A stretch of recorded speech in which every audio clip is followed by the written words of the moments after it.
Is everyone back in? I'm assuming so. We automatically go back. That's nice, Jacqueline. In our group, we had some really interesting conversations, and it was interesting in the sense of we were all able to share a story and everyone go, oh, that's familiar. Yeah, okay, I've done that. And yes, I've done that as well. But the key things that came out for our group was people pleasing, which led on to confidence and boundaries, and working out what was right for the individual based on values, rather than people pleasing. And that was just really, really helpful for setting the scene for each other. And we've collectively decided that we're going on a no spree. So a spree of saying no, and we've put some back pocket questions for the different types of no's that we would need to implement. Fantastic. That sounds like a great conversation. And definitely that's something I have definitely lent into a few years ago. And feeling, definitely feeling really empowered to kind of not please or say yes to everything, but actually feeling like you have agency to say no to things. So I really enjoyed my group's conversation. We weren't all able to speak because mics weren't working for everybody. But the question around what's your word, that seemed to really resonate. And we had some very different words. We had Astrid's word was about being more meaningful. And she has a big move because she's relocating to Vietnam. So when you have a big relocation, that gives you a real time, doesn't it, to step back and reflect and think about what you want to do. But we also had sort of living life to the full and really embracing family and just enjoying the relationships that we have, which was really great. But we also had about personally growing. So we had someone in our group who, Sarah, it was her first session at Women in Games. And she talked about really, transitioning from one role to another and how you grow in that. And we shared different books and resources within our group as well. So there was probably other breakouts that we weren't part of because there's really. So, is there anything else you want to put in the chat? Anybody around key themes that came from your breakouts that you want to share with the wider group? Feel free to add anything so that we don't miss out on what you've talked about. Replenish. I love that. Oh, that's a great word. Yeah, absolutely. And that's that. I'm just reading what Rebecca's written, and that sounds about. It sounds as though it's physical, emotional, spiritual, everything, in terms of just really, really positive. So I love that. Really, really good. So keep them coming if there's anything else. So Jacqueline said we were talking about hesitation and doing with confidence and comparison. Okay, yeah, great, really good. So that sounds really exciting. So passion and drive. Yeah, that's great. That. Yeah, absolutely. That's I love that there's a theme that's coming through, and it's about I can't think of the word, introspection. That's not the word at all, but we know where I'm going with it. So it's self-reflection and going inward rather than what can I do for everybody else to move this forward. And I really like that. Yeah. Me before you, sometimes it's necessary. Yeah.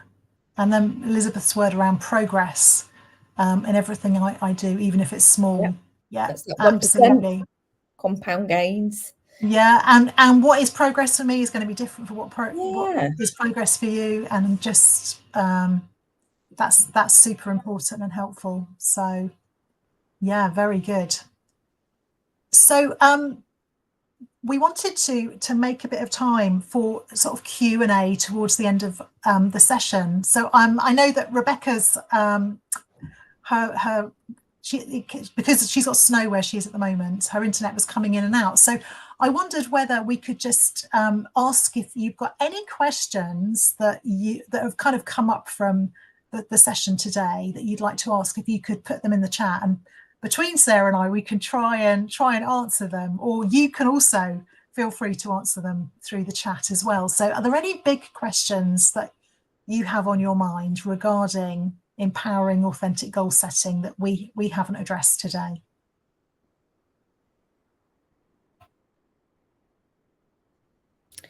Whilst we're waiting for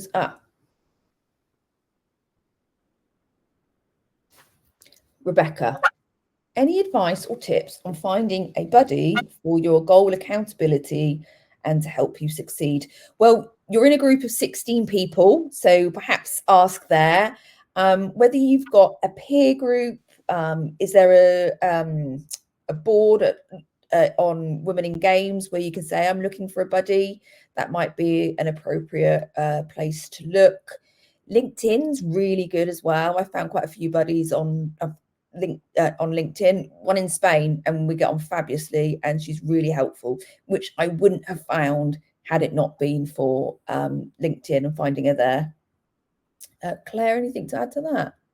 So I think buddies can be in the organisation or outside of the organisation, and Sarah's just mentioned some ways of finding one outside of the organisation from LinkedIn or Women in Games, but within the teams that you work in or other teams, I would, if there's people that you feel you connect with and you can learn from, or you can just have a coffee with, whether it's a virtual coffee or a real coffee, then I think it's a great thing to reach out and just say, can we catch up every now and again, and I'd like some accountability with this, or it'd be good to buddy and think about how we can support, or or even be a sounding board. So and it doesn't have some of those relationships are short-lived in terms of you have that connection for a period of time. Others they last, and that's okay. So I think for me the key thing is be bold and say, can we catch up, can we meet up? I love the fact that people are sharing their LinkedIns. People are saying, yeah, I'm up for this. So that's a really good thing to do. So we've got another question that was posted earlier by Mist. How do you set goals that are measurable so you can see progress? Sarah, have you got any thoughts on that one? I think I kind of answered them in my questions that you asked me, in that I mean, we all know about, I'm assuming, SMART objectives. So you can use that. But for me, it's about making sure that they're visual, that they're broken down into much smaller, achievable steps that my brain is going to be able to look at, see, understand what the task is, what my role plays in achieving that task, what other people need to do to support me in that task, and what the challenges might be. And then that's really key. But for me, it's accountability, because of the way my brain's wired. I need the buddy. I need that person to come in and actually just call me out if I haven't done something as well, which is really key. But also, be that cheerleader when I need it as well, because it's not always perfect. Life's hard. Working on yourself's hard. So I think it's really key that you have, as I said, more than one buddy. So you've got those different relationships to bounce off and get ideas from. And Claire, I know that we regularly catch up, and sometimes we don't have a reason for catching up. We just say, let's have a virtual coffee. Yeah. And some brilliant ideas have come from them, if I do say so myself. It's where I think when you have a meeting where there's no agenda, sometimes that's where the magic happens. Absolutely. And I absolutely, it's never ever a waste of time. It's always something that's fruitful and useful and reciprocal. So definitely. I'm just reading Mist's other message, which is, I suppose, is there any advice on not getting focused on a perfect schedule or a perfect goal? So I don't know if I understand the question in the way that you've meant it, but I suppose one of the things that is standing out to me as I read that is that perfectionism, which lots of us have, can absolutely get in the way when it comes to goal setting. because we're striving for perfection as opposed to just getting stuff done and being comfortable with good as opposed to perfect. And I do see that, and I see it a lot in gaming companies actually, and especially creatives, their desire to perfect things it's exciting and it's brilliant, but it's also when it's overplayed, it can get in the way.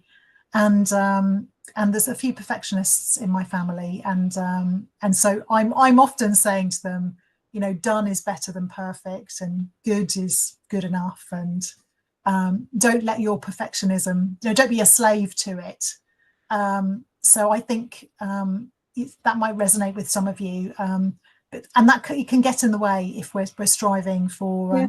There's a real difference between striving for excellence and striving for perfectionism, because perfectionism is normally sort of it's a sort of a defensive mechanism, but it's in so many of us, and it's learning, noticing it in yourself, and then learning how to deal with it is it's tricky. So yeah.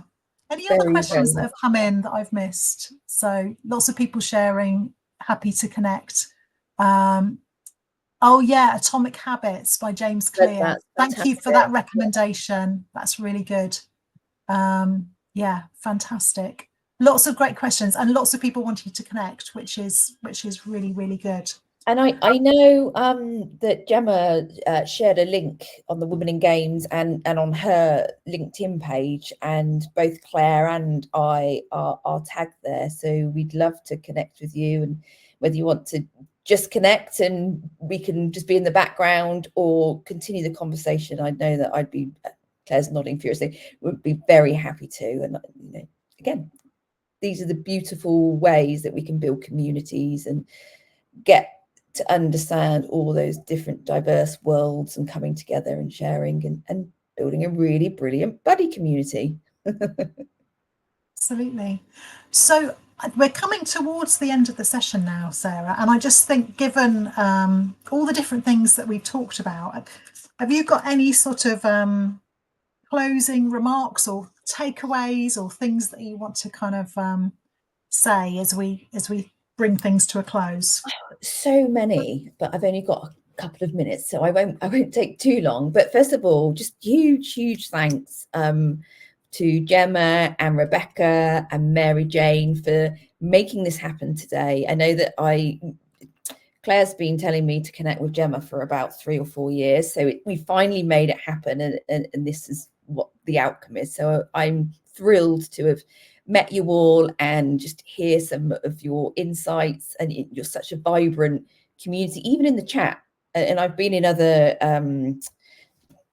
forums like this, and it's a bit of tumbleweed, but it's really not like that here. So I've loved being part of today. I think for me, my final thoughts would be that when you are setting your goals, your resolutions, finding what your word is, make sure that it motivates you and you feel empowered, and you actually feel there's a sensation wherever it is in your body that is the right thing for you to do. So what I'm saying is, make sure that they're your goals and resolutions, not somebody else's. And it's certainly not somebody else's that's on Instagram, Facebook, all of those other things. And that goes back to someone said about comparison. You do you. And I think that's my key takeaway. And it takes a bit of work to understand who you are. Goes back to the values. But it's a really glorious place to be when you make friends with yourself and you know what your likes and dislikes are. So I'd love to hear how everybody's words transpire over the year. So thank you very much from me. Claire, what about you? You got anything to share? Just to build upon that, it has to be your list, doesn't it? It has to be your goals, your focus, your word. That's inspired by your passion, your values, your reflections. And I guess the important thing is that none of this is driven by shoulds or shouldn'ts. that come from other people. So I just completely agree with everything Sarah said. And I also believe that we are way more powerful and effective when we ask for help and when we reach out to other people. We have that buddy, we have that person we're accountable to. We say, you know, what should I be reading? What should I be looking at? What are the videos I should be that will help me achieve mine? Everything, all the chat suggests everybody's really up for reaching out, but do that, because none of us can be successful on our own. So yeah, I think that's really, really important. Yeah. So, well, it's nice to work with you again, Claire. It's been a while. Yeah, so me I really too. enjoyed it. But yeah, thank you very much to everybody, and look forward to meeting you again on LinkedIn. Great. Thank you so much, everyone. Take Bye. care. Bye. Bye.